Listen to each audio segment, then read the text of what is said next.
Alexa, turn Sydney on.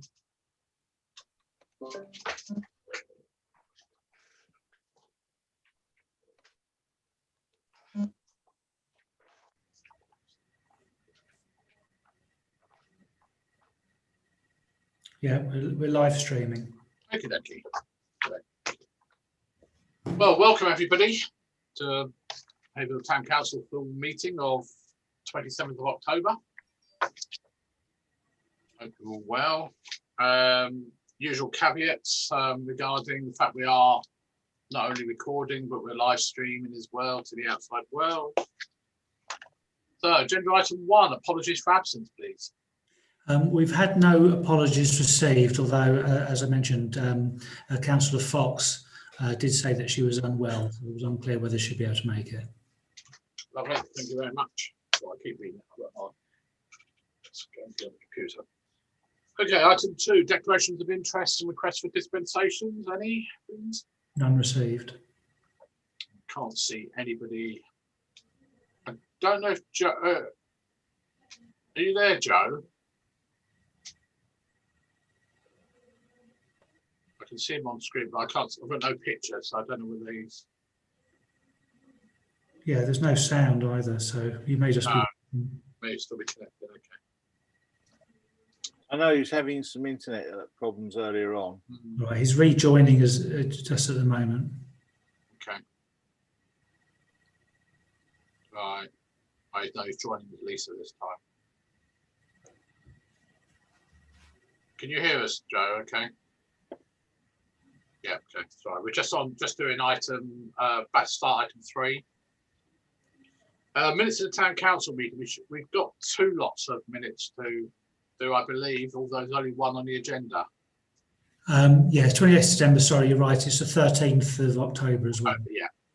So if we take them on block, if you're happy to, unless anyone's got anything in terms of approval. So can I have a proposal, please? Sorry, Councillor McManus first and then Councillor Davidson was second. I saw it before anyone else put their hands up. Thank you very much. Can I have a show of hands then, please, for everyone? That is everyone, I believe. Lovely. Okay, to note the progress of actions arising from those minutes, obviously the 28th of September 1. Item 4, opening the Haverhill Arts Centre, Colin. Yeah, you obviously have information about that in Nick Keeble's report. I did ask him for an update on the external rear extension, where that was, but I hadn't had a response from him. I don't know whether he was in work today. This is half term, but he may well have been busy planning the Halloween trail and not checking his emails. Okay. But that's covered in his report. Okay. Well, Jason's just joined us as well. Thank you. Item B, letter to Matt Hancock regarding grassroots arts.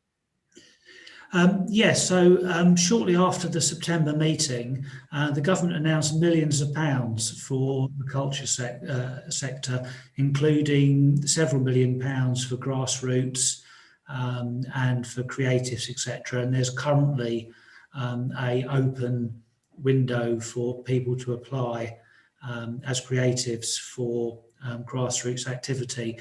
So I have held off on that. Simply on the basis it would sound a bit tone deaf if we ask Matt to give somebody a nudge when somebody's just about £200 million worth of support's just been given. Yeah, I mean, this came from me originally anyway, so yeah, I'm quite happy to ignore that. Obviously, Matt must have been watching the live stream of that meeting, where we're talking about it. So I'm sure that's what did it. Yeah. As long as everyone else is happy, that we don't bother, because there is all this money coming in. I don't know whether we can actually apply for any of it as such, but I did suggest to Sarah and Nick that there had been talk earlier about the potential for a kind of cooperative, Haverhill Creatives Cooperative, and that whether that would be something that we could consider doing. I mean, the thing that's actually open at the moment is individual practitioners to apply for funding for their own projects, but whether or not that could be done in a coordinated way, it does occur to me that as well as asking and seeing whether others are doing something for local grassroots creative stuff, is whether or not there's a project to be had that can encourage people, that we could actually pay them for their services in some way. I mean, we know there's some kind of non-paid work that we're offering in terms of the window vinyls and the work Sandra's doing, encouraging people to do art around what the lockdown means to them. But it could be that actually, away from just kind of the painting art, that it could be other creative streams that people, we may be able to look at the programming through December and into January, that we can perhaps, rather than necessarily buying in professional talent from outside the county, whether or not we can have something that's particularly aimed at promoting local professional talent. I mean, local with a fairly wide radius, but that perhaps we could do our own thing in that respect, do our bit to help people out. I've been pressing for a long time. Yeah. Okay. Finally, item C for Charlie, letter to the police and the response regarding Constables County. Yes, so hopefully everyone saw the correspondence in and out, and I mean, I don't think there's much we can say against the answer we've been given until we see what the new version looks like, as they appear to have ticked all our boxes in that respect. We just haven't actually seen, that what they've said what they're going to do. We just have to see what they actually come out with. But it sounds like Cheryl will have a page to herself. Yeah, Rob Jones, I did mention this, Colin. Rob Jones, the ACC, is newly coming to Suffolk from the Metropolitan Police. And I've spoken to him a few times on police and crime panel and everything. And I must admit, I've been quite impressed with the answers he's been giving and his determination to change things. So hopefully, even though it's a minor thing, hopefully it comes to this county. I wish I'd rename it, but anyway, it will be one of those things. So everyone happy with those? Item 4 looks like, yeah. Okay, item 5 then. COVID-19 corona to receive the reports. Right, yes, you've got those distributed earlier. I can put them on screen if that would be useful for people. Yeah, if unless people, put them on screen anyway, Colin. Okay, I'll do that.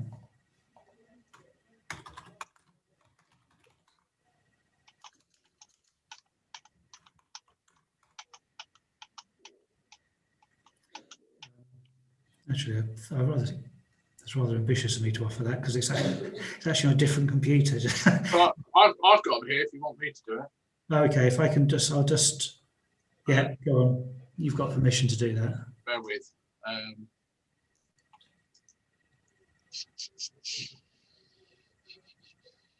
Okay, sorry, let me just, hopefully you can see that. Let me just get to the top again, sorry.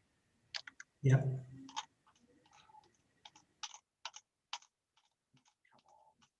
Let's do that. Right. I won't be able to see everybody, so shout out if you want to say anything. I'm happy to answer any questions in my report. Yeah, members can shout out. I can't see everyone while the screen's shared, so if you have got anything, please shout out.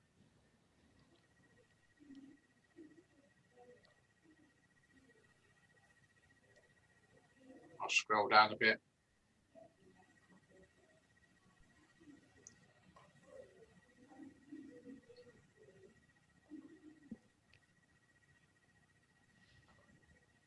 I'm not seeing any hands up.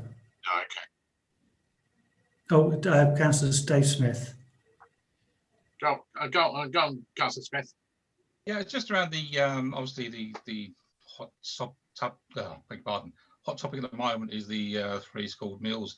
I wonder if you could give us some information on what's actually happening in the town. Do you know if we as a town council should be doing anything, or if there are other agencies are stepping into that breach? Because I know other councils around the country are doing things.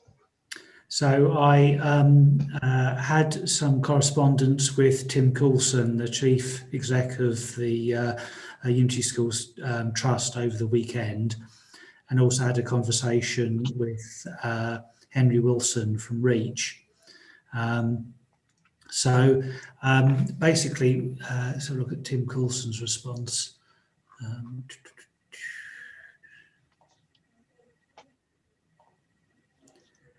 He said, thank you very much for being in touch. With schools now closed for a week, we're going to find it hard to pick this up in the coming week, but be pleased it is something for the Christmas break. So they didn't sound overly concerned. And what Henry said was that they've looked into this as well. And one of the difficulties is that the actual data in terms of identifying children who are at risk of holiday hunger that's held by the schools trust and the county council. He has a contact within the county council that he said was working on a project, because what's not entirely clear is whether or not this isn't something that Suffolk County Council hasn't already addressed. There's nothing on their Twitter feed, but at least there wasn't when I was looking on Sunday.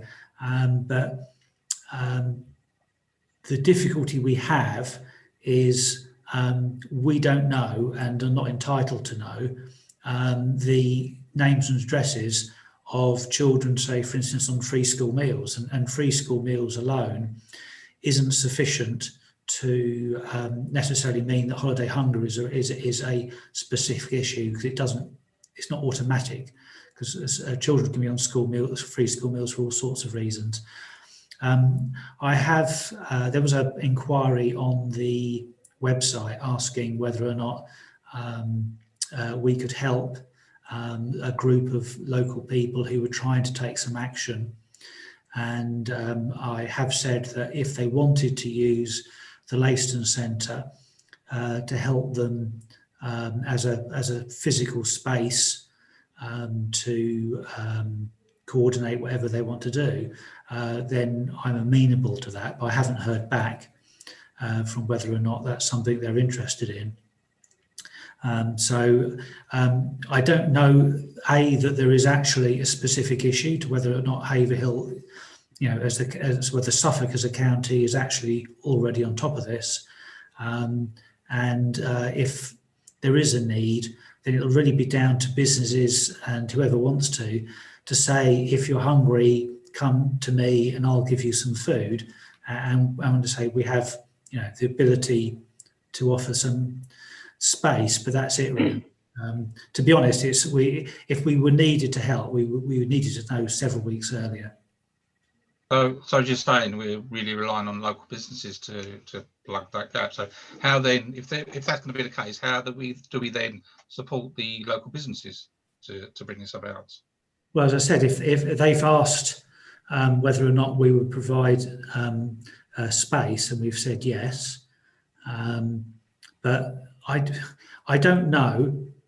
And the question they had was they don't know how to distribute it. And the reason they don't know and the reason we don't know is because that information is classified. It's obviously, in terms of people who need school meals, that isn't freely available public information. So starting in the middle of the school holidays is a very bad place to start, because those people who think their help is required have no way of knowing who it is. So all they can do is shout loud on Facebook, and people who need food would have to respond to them. Reach is not seeing any uptick whatsoever in demand. So I was taking my lead from Reach and from Unity Trust, um, both of whom, were not asking for our help in any way. There's not a lot we can do. If it's a matter of funding school vouchers, that would be great. But obviously, the only people who can distribute school vouchers are the schools themselves.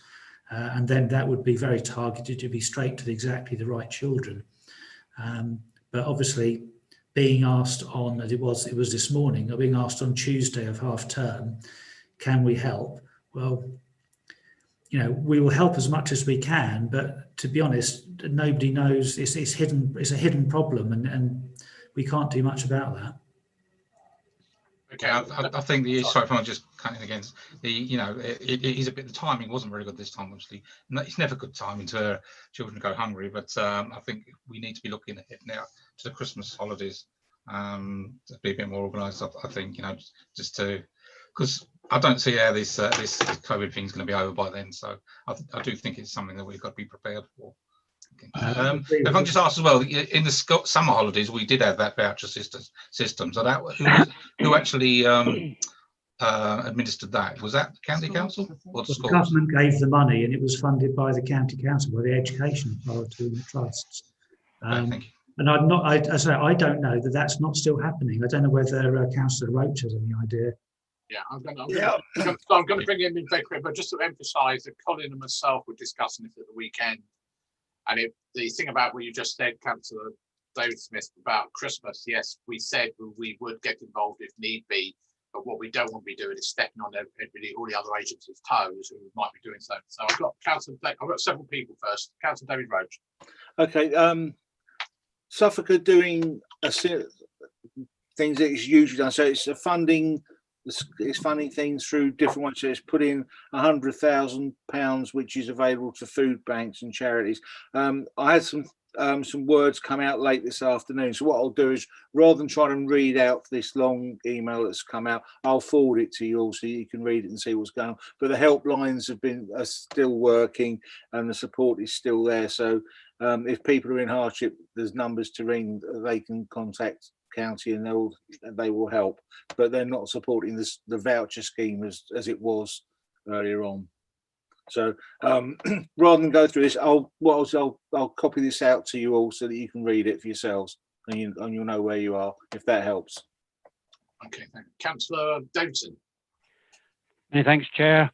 From the various Haverhill Facebook pages, it would appear that the local restaurants, takeaways, have rallied to the call, and they are providing plenty of meals for the children that are in need.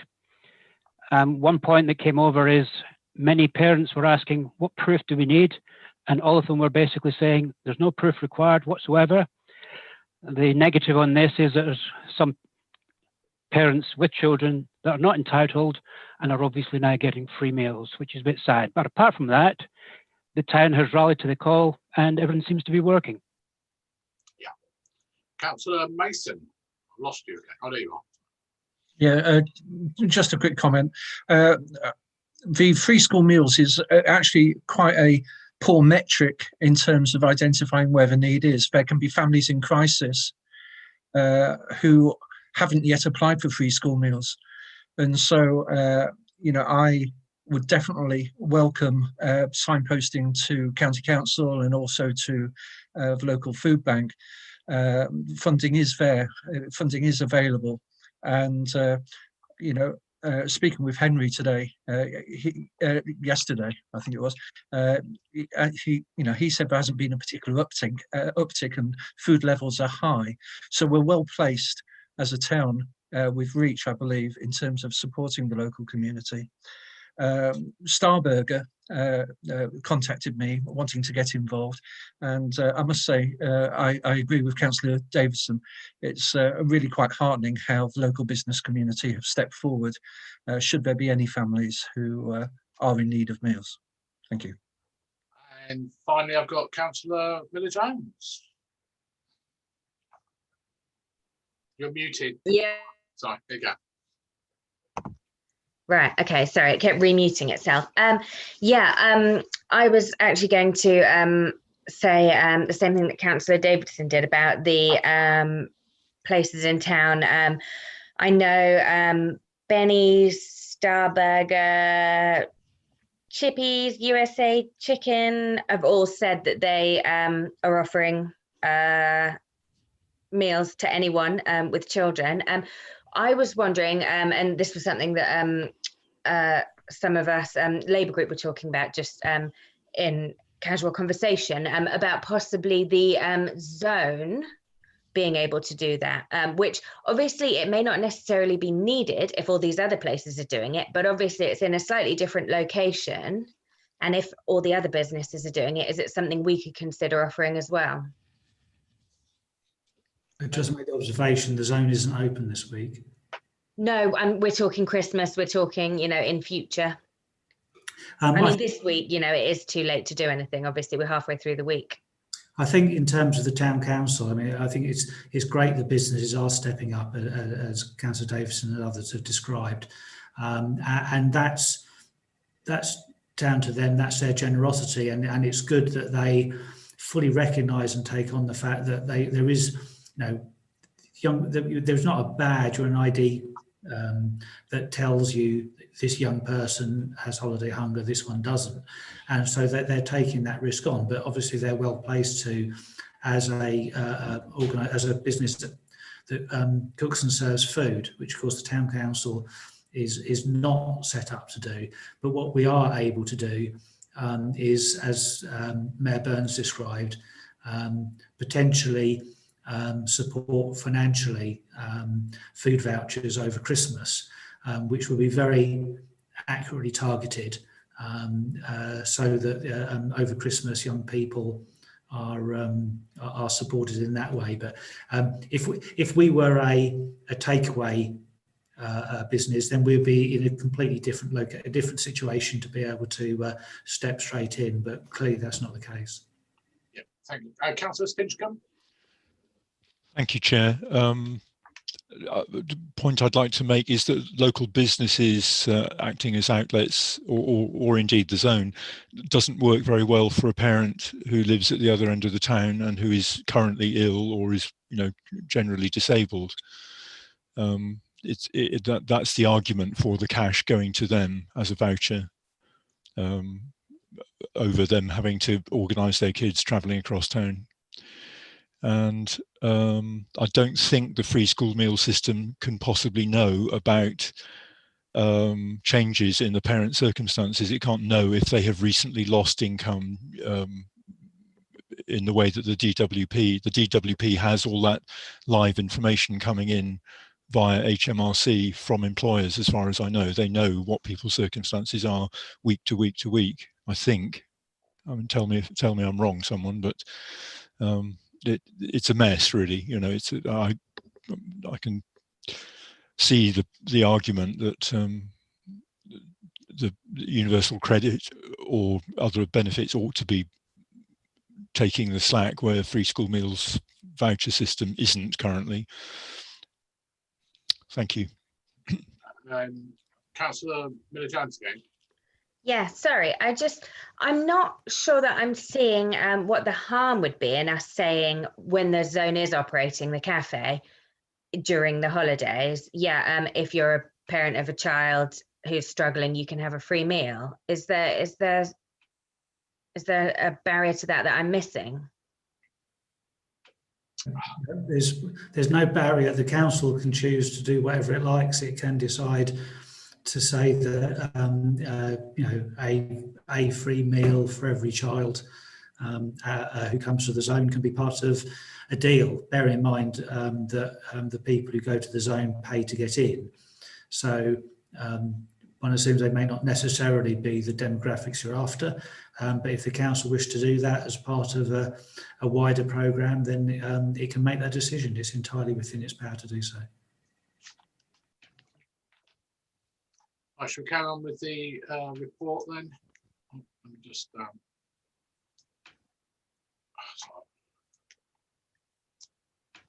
we happy? No more questions on Colin's part? Can't see any. I'm just scrolling down, hopefully to Nick's side of things.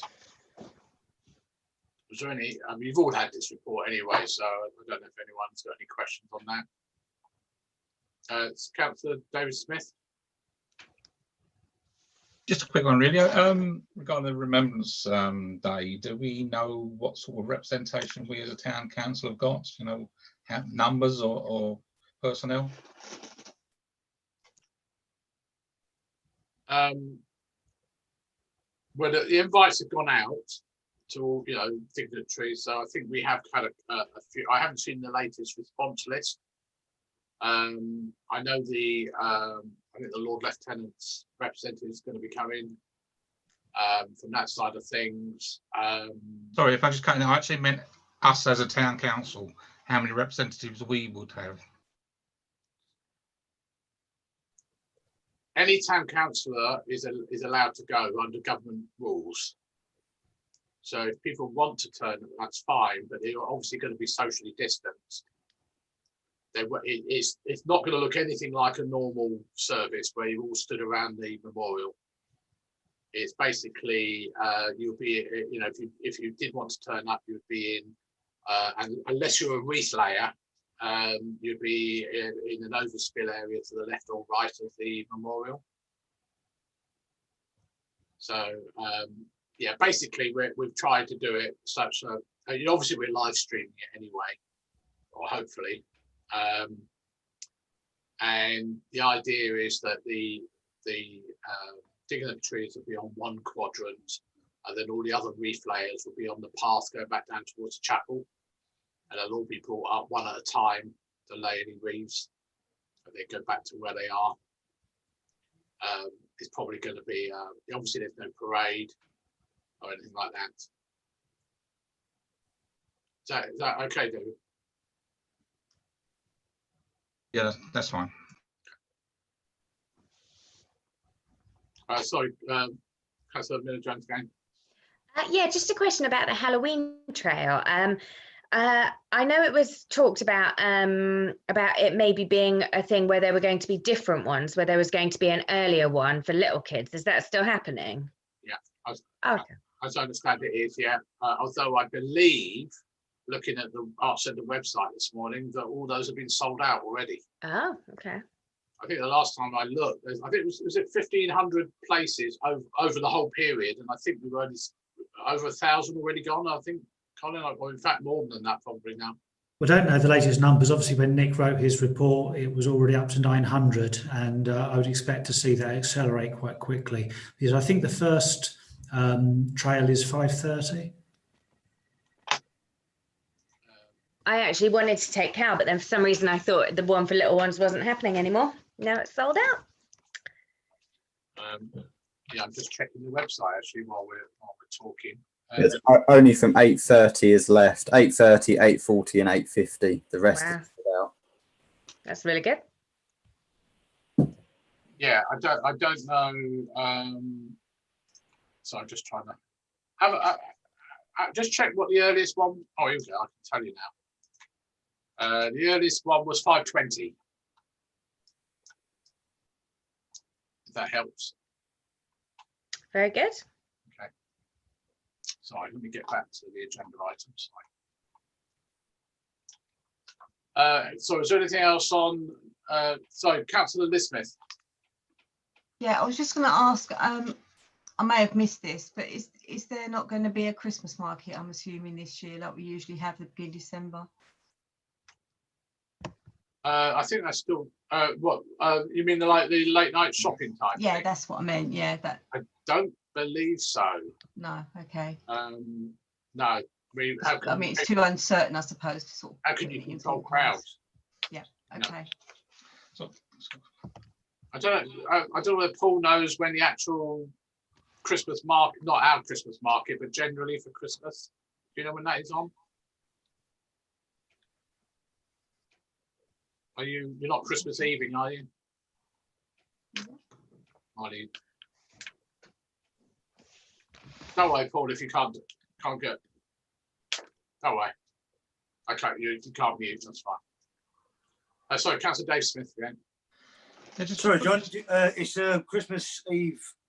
The market this year is on the Wednesday, and a Thursday and a Christmas Eve. There's just 2 normal markets that week, but it's on a Wednesday and a Thursday, actually on Christmas Eve, Thursday, and the day before.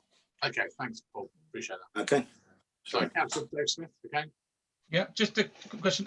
We had discussion previously about the Christmas tree. I wonder if that has moved on now. Just I to see a report on the, I think Lookheed, or it might be in the Anglian News, about Wisbeach having a metal tree or something like that. I was just wondering if anything has moved forward on that. Our discussion was about the 2021 tree. Right. Okay. Yeah. Okay, that's fine. Yeah, because the lot this year was already ordered. Had already been ordered. Okay, was there anything else on next side? Anybody can't? Oh, Councillor Brown, sorry, missed you. Yeah, thanks, Chair. Just going back to Remembrance Day. A lot of towns aren't having any event on whatsoever. So me personally, I'm pretty proud of the amount of effort that's gone in by the committee and Nick, etc., to arrange a limited event. John and Aaron, I know, have put a huge, and others have put a huge amount of effort into trying to get this live stream so everyone can watch the ceremony. Because obviously it's the 100th anniversary of the unveiling of the Hayville Cenotaph this year as well. So it would have been a really big event in the town, and we do. It's one of the highlights of the year is a Remembrance Parade. So I mean, everyone's pretty devastated that we can't have the normal parade and ceremony, but I assure you that everyone's putting as much effort in as they can to arrange an event. No veteran is going to be turned away. I can assure you, of that. If they do come along, we're trying to make space, within the COVID restrictions, as well as possible. But it's just we're under really uncertain times, and everyone is just trying their best to get some sort of event on. So I hope everyone can bear with us this year. Yeah. Councillor Hanlon.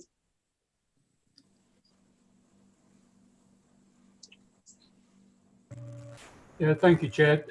On the point of the remembrance, obviously we don't want to tread on the veterans' toes, but what's the who are the people from the town council going? Obviously it'd be you, Mr. Mayor, but will the deputy mayor be able to go as well?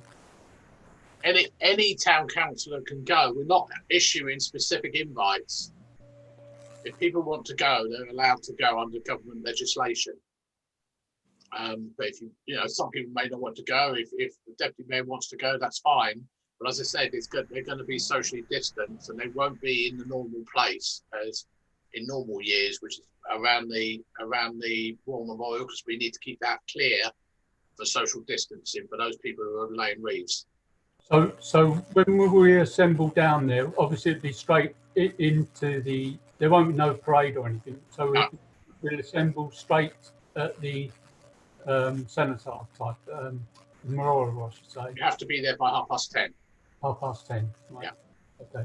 Thank you. Because the gates to the cemetery will actually be, well, not necessarily closed, but they will be barriered off to stop people coming through. Because we also need to, for everybody, we need to do track and trace as well. Right. And what about the partners? Will they be able to let partners come as well? The best thing to do, Pat, in theory not, but the best thing to do is let Vicky Phillips know of anybody in your attentions, because we need to have the proper guest list. Under government legislation, track and trace has to be used to make sure that we know who's there, and we have to retain that data for 21 days. Right. So yeah, if anyone's interested in going, that's fine. As I say, otherwise, you're more than happy to hopefully watch it on a live stream if it all, fingers crossed, goes well. Thank you. Right, anyone else on the next report? I've lost Councillor Mason's picture, so I don't know whether he's doing anything. I don't know if he's okay, let me see if I can get the scroll down a bit more. So we've got Karen's, as a youth skills manager. Usual detailed report. Any comments on that at all? Did I see anybody raise their hands? No. No. Okay. And then we get onto the zone, Sandra's and that side of things. Councillor McManus. Just would like to say on Sandra's report, John, sewers continue to looking for funding. Is this something that one of us could fund out of our locality budget, or would this not be allowed? It's something I'm quite passionate about, so I would like to ask that question before I go to Lizzie Cocker. I'll go on, Colin. I can see yeah, in theory, yes, you can, because it's being delivered by the community trust as it's a charitable activity. So giving money to the community trust is allowed under West Suffolk's current rules. This is sessional funding, so it would be as many sessions as you felt able to afford if you were interested in doing that. It's only worth having a discussion with Sue if you are. Okay, then I'll do that. I'll make an appointment to see her. Thank you. Thank you. Yeah, just to clarify, the Youth Action Group meeting sometime last week, I can't remember what it was. This did come up about funding for these sort of projects, and I actually recommended to Lizzie that, not to Lizzie, sorry, to John Eaton, that all West Suffolk councils may want to help out. So I'm spending your money for you, sorry. Thank you. Okay, anything else on Sandra, Sue's and the zone side of things? Can't see anything. Scroll down. Sarah Marsh from the no, we didn't get Sarah's report, did we? Colin? Didn't you? Did I not send? Oh, I've got it. Do you want me to share it? Can you? Have you got it on that machine? I should be able to now. Oh, okay. Well, let's finish off Gary's, and we'll come back to Sarah's, so I can stop sharing. Okay. Gary's operation plan. Any questions on that side of things? Can't see anything. Okay. Right, let me stop sharing. There you go. Okay, over to you, Colin.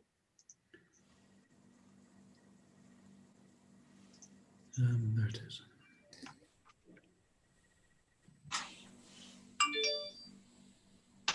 Right, hopefully you can see that okay.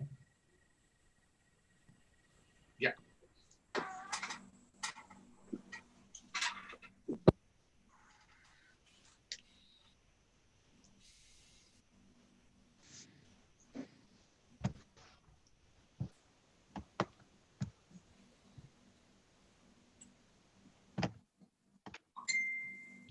You're okay with that? There's a little bit on the next page.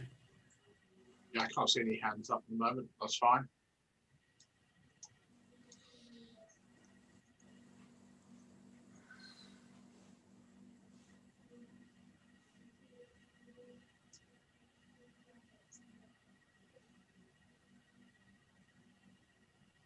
That's fine. I can't see anything there. It looks like nobody's got any queries on that. Thank you very much on that one. Right, let's move on to item 6, planning for the future consultation. And I would like to thank Colin to start with for his very detailed report. I've got personally a couple of things to comment on, but Colin, do you want to say anything before we get into it? I'll share it, but also I think thanks go to Councillor Stinchcombe and also to Vicky. My work was based around all the work that Councillor Stinchcombe did, so it was very much a team effort. Sorry, Alan, I wasn't underestimating it. I don't know how easy this is to do this because obviously it's 17 pages.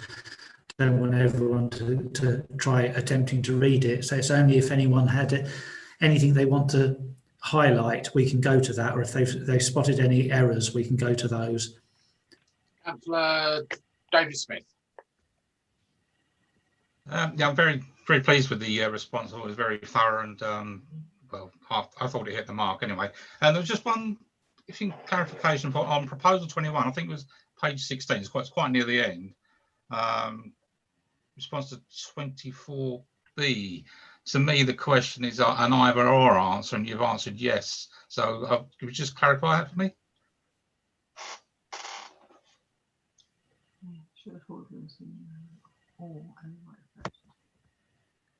Yeah, you could well be right, actually. I think we didn't actually mind which was chosen, so because it was yes, no, other was the choices. Okay, because the way I'm looking at it, with the comma there, is either or. If the comma wasn't there, then you're taking it as one whole thing. That's the way I was reading it. But yeah, I suppose it's open to interpretation, isn't it? It's semantics, really. Interesting. I won't press that button again. No, don't, because you stopped.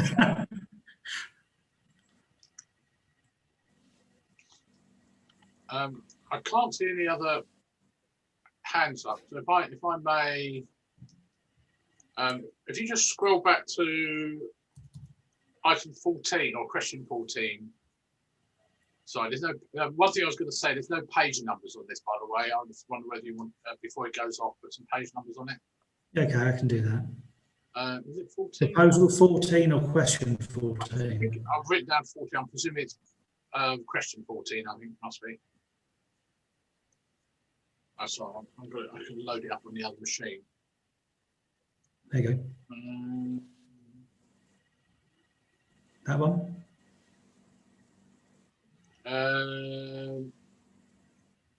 Yes, this is the one. Yeah, so I was wondering whether there's an example you want to give the what I always forget it. Cherwell District Council have done over near Bicester for Graven Hill development that I know I certainly went to visit, and I don't know if anybody else here went. I don't know if anyone else went to visit.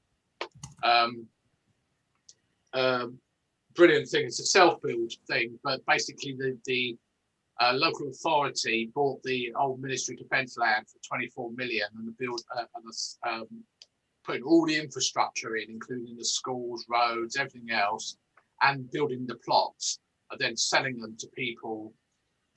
Admittedly, Bicester is an expensive place to live, but it's a good example of where a local authority is basically doing everything. And not depending on private developers. And the only other one I had, if you scroll, it's called Graven Hill, by the way, is the site. Is the thing. If you scroll back up to very near the beginning. Okay. How near the beginning? Probably second page, maybe. So I could have loaded it up on the other machine.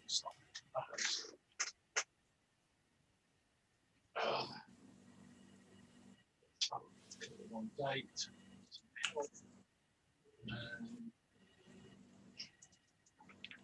It is it's something called, we got 4-2. Sorry, it's on the second page, Colin. Planning for development, you've got it. Yeah, sorry, you just had it. Yeah, there. Sorry, that's it. Item 2 there, where you've got what is top 2? Building homes for the homeless.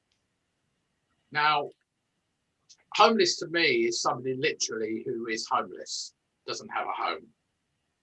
And I wonder whether that needed expanding to define that we need to include those people who are living with their parents or grandparents or whatever in, like several people in a 2-bedroom house, because we're not building enough things like social housing and as you mentioned later on in the document, or Alan does, whoever, the primary problem is that houses are far too expensive. Buy anyway, certainly. I didn't know what you meant by that. I didn't mean anything by it. Those are definite words. The government gave us those options, and homeless doesn't mean rough sleeping in government parlance. It does mean people who are in unsuitable accommodation, say hotels or bed and breakfast or sofa surfing, or crowded into a house when they should be in two separate homes. So that's their words. We can certainly add something. I thought the language was rather strange, to be perfectly honest, but I guess as homeless means something, then that's what they meant it to mean. Yeah, I just thought, wait, that's where you've done so well on everything else. I just thought, Councillor Stinchcombe, I saw you put your hand up. Sorry. No? Yeah. No, thank you. All right. No, otherwise I thought a very good document, and I think it was quite hard hitting, which I think it needs to be. Well, it's slightly disappointing that exactly the same as the response to changes to the planning system, our evidence is coming straight out of the same ministry. I don't understand why they don't read their own reports and act on those reports, because whoever wrote this white paper doesn't appear to have read any of the ministry's own reports on the matter. Why does that not surprise me? I can't see anybody else. I mean, there are a few, not grammatical, but layout things I would like to see changed, but I don't know. Yeah, the actual content I have no problem with. So, can I have a proposal? Ping them to me offline. Sorry. Well, I was going to ping them to me offline. Yeah, I was going to do that. If I don't get a chance to do it, I'll just go ahead. Sorry, Councillor David Smith proposing. Yes. Yeah. And Councillor Bruce Davidson seconding. Yes. Just nod, Bruce. That's what we want. Yeah. Right. As long as nobody else got any comments, all those in favour, please show. Okay. Any against before I? You're against, Paul? Okay. No. You're not against, or you're for it? No, I've already put my hand up, John. Look, have a look, mate. Look. I'm yeah, for no, it.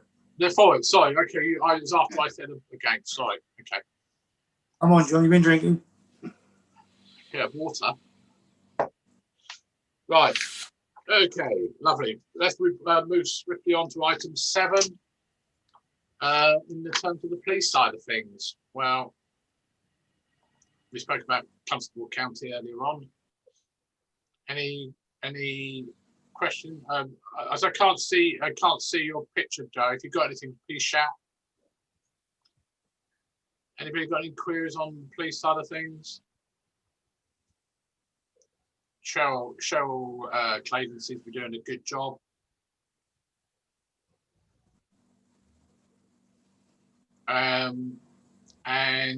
Sorry, Joe, do you want to speak? Yeah, just really quickly, I do apologise about the video. It's choppy and changing, and I'm catching about 3 words in every 4. So thank you for bearing with me. I've had a report from a resident regarding a break into a car, a smashed windscreen, and theft from the car. There seems to be a number of reports around Haverhill of these sorts of behaviours. They were quite disappointed at the feedback that they got from the police, and a feeling of relative inaction. And I just wondered, John, if you had any further information about such break-ins to cars that seem to be on the increase, and whether, what plan of action that you can maybe recommend to councillors when we've got residents contacting us. Thank you. I have to say, Joe, I think the problem. Sorry, let's go, Councillor Lucarini first. So it might be worth mentioning that they arrested 2 people for breaking into cars. They did a plainclothes operation and caught them in the act. Did you get that, Joe? Yeah. Okay. So, Councillor McManus. I understand what Aaron says, and apparently there was cars vandalised on Shetland Road the night after that these guys were arrested. So it is definitely still going on. They entered preschool over the Saturday night, any time between.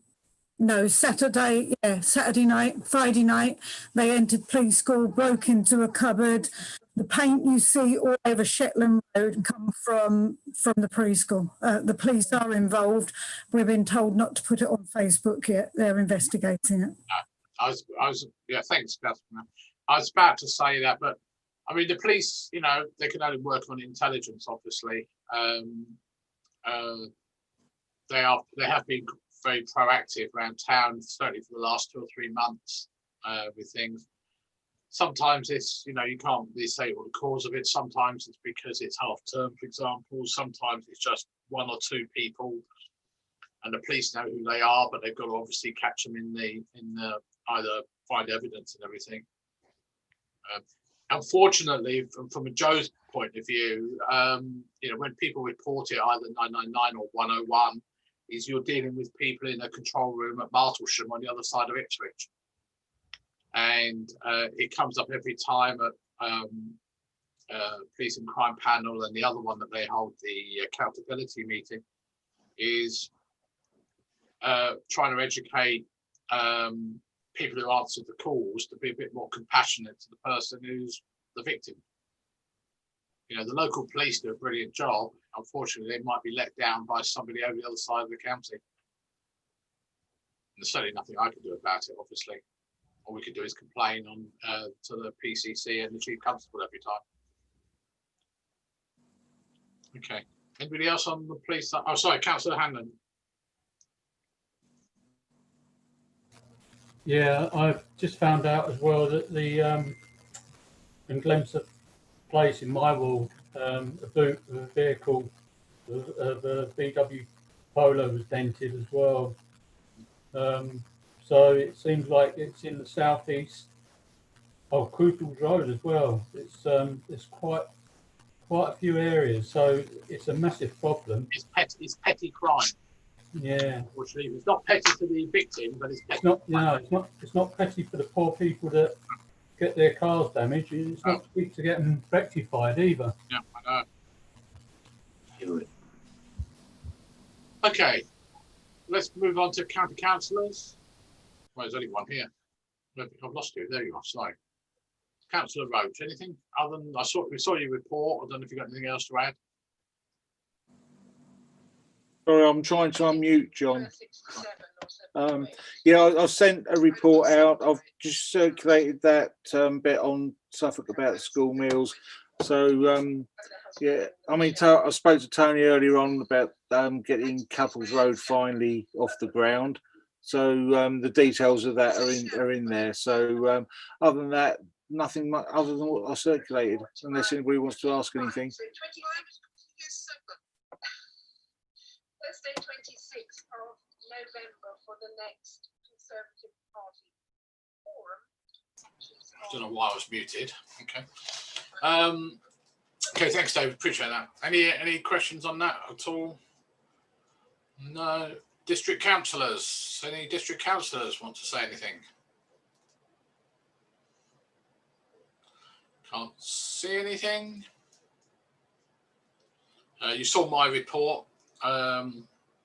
Pretty straightforward. I don't know if there's anything you want to ask on that. I've got a couple of addendums, if you like, which have come in today. I was asked on Facebook, actually, on a direct message about a brick wall down, which is not in my ward, but Downs Place, I think it is, which was in danger of collapse. I got onto West Suffolk straight away, and the person who owned it worked with West Suffolk and has actually knocked it down and replaced it with a fence panel now, or fence rather, quite nice fence. So I apologise to whoever's ward that was in, but that was only at the end of last weekend. And the other one was, well, Aaron and I noticed this, but I reported it about the continuing damage to the bus station, all the panels. And I've had an email from them today, this afternoon, in fact, late this afternoon. They've been down to repair some window panes on the 14th of October. Now they know about the damage to stand number 2, and as a result, they've ordered a complete set of replacement panes and installation. And they also received a separate report from a member of the public advising there was perspex on the floor. Well, it wasn't when I looked at it, but maybe it's happened since. So they're going to send somebody down to clean up the panes. But this, we do have some problems with antisocial behaviour in that area, which I've seen the police there 3 times in the last week, dealing with, particularly around drunkenness, and they're trying to deal with that as well. So anything else on that side of things? Can't see anything. I'll say, Joe, if you want anything, just shout out. Any members of the public, Colin? No. Item 8 then, Mayor's report. Well, as you saw, there is nothing because I haven't done anything, to be honest with you. Sorry about that. Hopefully a bit next month with remembrance. Item 9, to receive verbal report on 1 Haverhill. Colin, anything? Well, 1 Haverhill hasn't met. No. I think the last meeting for the ops group got postponed. There's only in terms of the master plan implementation group. Yeah. We should meet again on Thursday, I think. I think in the diary, although not certain that it's happening, I've got antisocial behaviour meet 1 Haverhill next week as well. Okay, so anything on that side of things? Can't see anybody. Well, item 10A, planning committee meetings, to move the adoption of the meetings held on the 6th and the 20th of October. You should have all had those. Can I have a proposer, please? Councillor Hanlon, Councillor Davison seconded. All those in favour, please show. Thank you very much. Moving on to the Personnel Committee minutes held on the 21st of October, which we're going to be talking about a bit later on anyway. So can I have a proposer on that? Councillor Liz Smith. I'll second it as I was there. All those in favour, please show.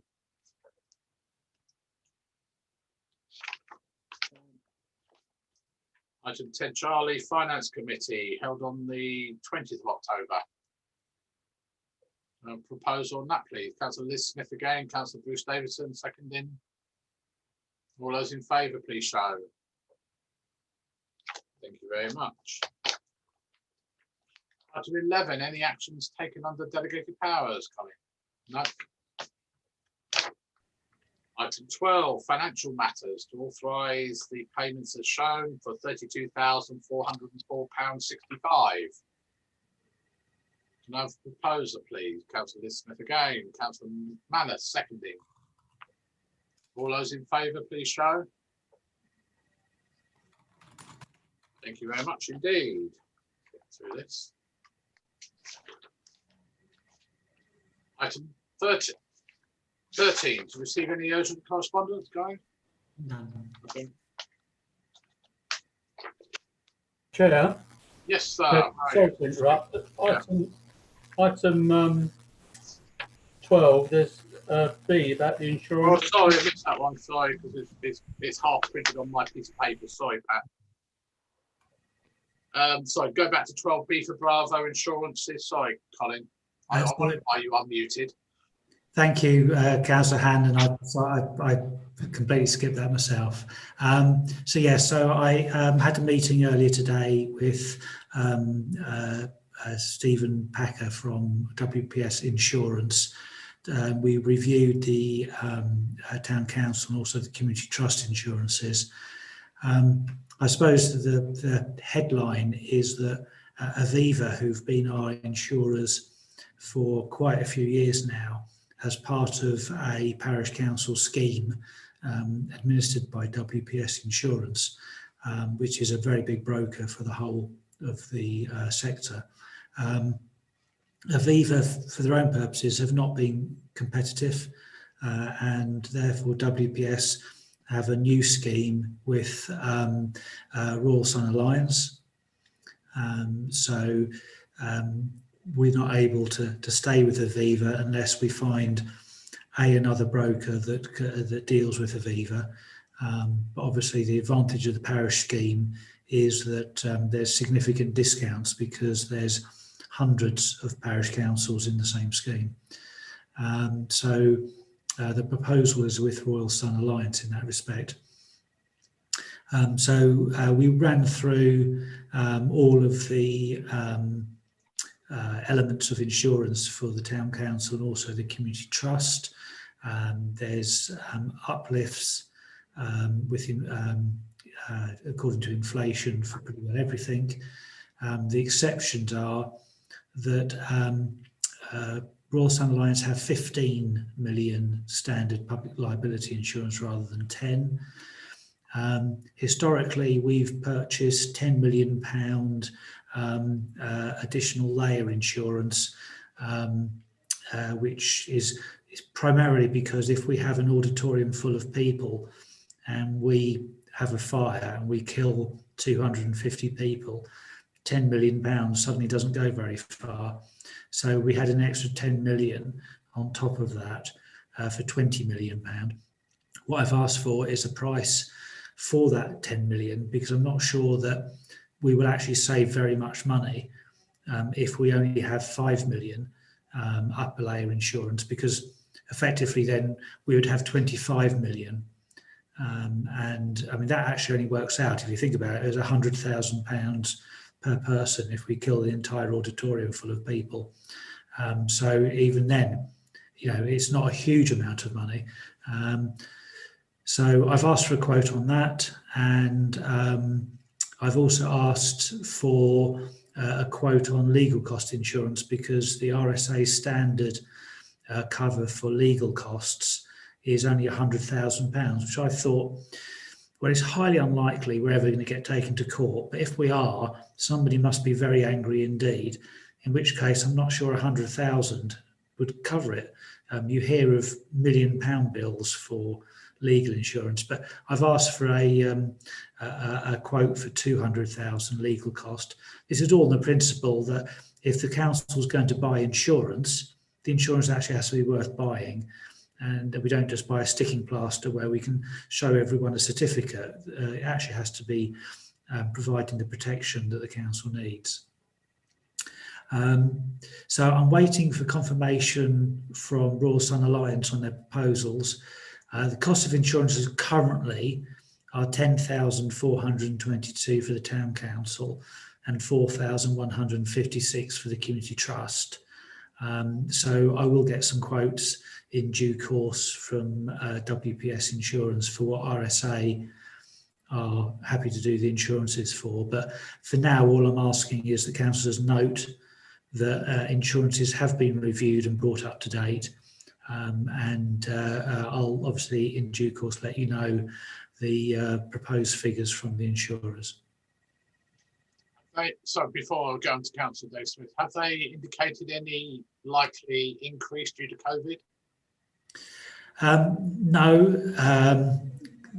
there has been some news recently that the FCA, the Financial Conduct Authority, has picked some holes in some of the business interruption policies that some companies had.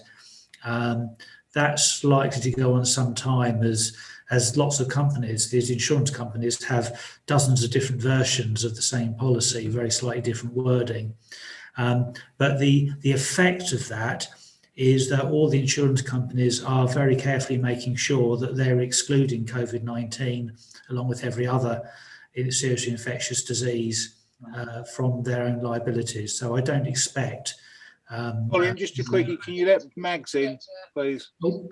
Let Margaret in, thanks. Yeah, thank you. Okay.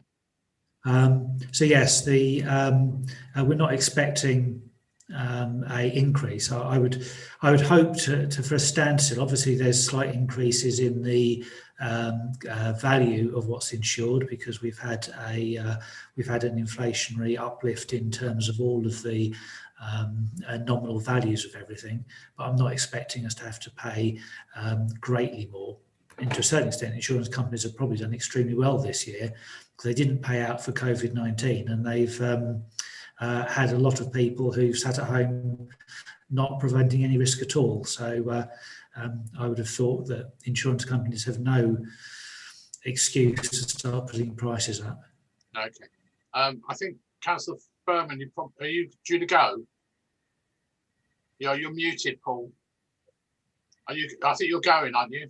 Yeah, you're going. Okay, that's fine. I thought you were. Councillor David Smith.